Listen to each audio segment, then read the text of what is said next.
সেদিন দিনটা ছিল ফ্রাইডে। সেদিন কি করলাম আজ তোমাদের সাথে সেটাই শেয়ার করব। দেখতেই পাচ্ছ একটা নানপুরির দোকানে চলে এসেছি। আর এটা ছিল কাশিমবাজার স্টেশনের নানপুরির দোকান। আর আমরা নানপুরি খেলে এখানেই খাই, কারণ আমার আর দিদির খুব ভালো লাগে এখানে খেতে। তো এরপরে চলে যাচ্ছিলাম কলেজে, যেহেতু আমাদের অ্যাডমিট কার্ড নেওয়ার ছিল। আর আমি এখানে কাঁদছিলাম, তার কারণ আছে। তো কারণটা হচ্ছে যে আমাদের এমডিসি সাবজেক্ট আলাদা হয়ে গেছে, যার কারণে আমাদের আলাদা বসতে হবে। সেটারই দুঃখ করছিলাম আর কি। তো যাই হোক, এরপরে সিলেদার্স থেকে একটা জুতো নিয়ে নিয়েছিলাম। আর এরপরে দেখতে পাচ্ছ চলে এসেছিলাম শপিং মলে। এটা ছিল বাজার কলকাতা। তো এখানে ড্রেসটা আমি আলাদা করে ভিডিও করেছিলাম। এটা মা আর মেয়ের সেট, মানে এত ভালো লাগছিলো এটা দেখতে। বাচ্চার জামাটা রয়েছে 1000 টাকা, মানে কুর্তিটা চুড়িদারই বলতে পারো। আর বড়দের মানে মায়ের জন্য রয়েছে 1100 টাকা কি 1200 টাকা, সরি 1200 টাকা।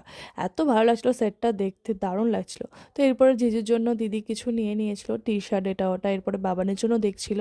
এরপরে আবার আমরা চলে এসেছি এক্সেস বাজারে। তো আমরা হ্যাঁ অনেক শপিং মলে গেছিলাম, অনেক শপিংই করেছি, বিয়ের শপিং বুঝতেই পারছো।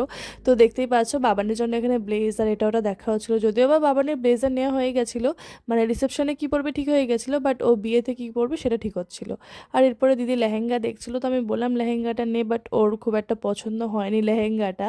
তো এই কারণে ও আর এটা নেয়নি, ও অন্য কিছু নিয়েছে, মানে শাড়ি নিয়েছে। আর এই হয়েছিল আমাদের বিল, হ্যাঁ মানে 4500 টাকার মতন বিল হয়ে গেছে। আর তারপরে আলাদা আরও বিল আছে, ওটা খালি এক্সেস বাজারেরই 4500 টাকা। শপিং করে বাড়ি চলে এসে খাওয়া দাওয়া করে একটু রেস্ট নিয়ে আবার সন্ধ্যেবেলায় বেরিয়ে পড়েছিলাম। আর আমরা চলে গেছিলাম গ্রিন হিলে, যেহেতু ওর পাশেই মণ্ডল, তো মণ্ডল থেকে আমরা তড়কা নিয়ে নিয়েছিলাম। তো তড়কাটা নিয়ে ভাবলাম যে গ্রিন হিলে যাই, এর আগে যাইনি। এর আগে আমি গেছিলাম বলতে ওখানে বসে খাইনি, আমি পিৎজা এর আগে নিয়ে গেছিলাম। তো ভাবলাম আজকে বসেই কিছু খাওয়া যাক, বাট কী খাবো ভেবে পাচ্ছিলাম না। তো এর কারণে দিদি আমি একটু কনফিউজড হয়ে গেছিলাম। তো এই যে এটা ছিল নীল। তো এরপরে দেখতেই পাচ্ছ মা ছেলের ভালোবাসা এখানে চলছিল। আর জায়গাটা বেশ সুন্দর। তো আমরা আসিনি এর আগে, আসবো আসবো করে আসাই হয় না, তো ভাবলাম যে আজকে যাই। তো এরপরে বাবানের কাণ্ড দেখতেই পাচ্ছ, একবার মানিকে চুমু দিচ্ছে, একবার আমাকে চুমু দিচ্ছে, মানে মাসি আর কি আমি। তো যাই হোক, এরপরে দেখতে পাচ্ছ আমি এখানে পিৎজাটা নিয়ে চলে এসেছি। হ্যাঁ আমরা অর্ডার করেছিলাম পিৎজা। অনেক ভাবনা চিন্তা করার পর ভাবলাম যে আমাদের সবার যেটা ফেভারিট, আমার বাবানের দিদির যেটা ফেভারিট সেটাই আমরা খাবো। তো পিৎজা আমরা নিয়েছিলাম, আর এটা খেতে এতটা ভালো ছিল, ও ভাই কি বলবো, মানে এর আগে আমি পিৎজাটা এখান থেকে খেয়েছি, তো ওই কারণে আমরা পিৎজাটাই নিলাম। জাস্ট দারুণ লাগে খেতে। এরপরে সস টস এটা ওটা দিয়ে দিলাম।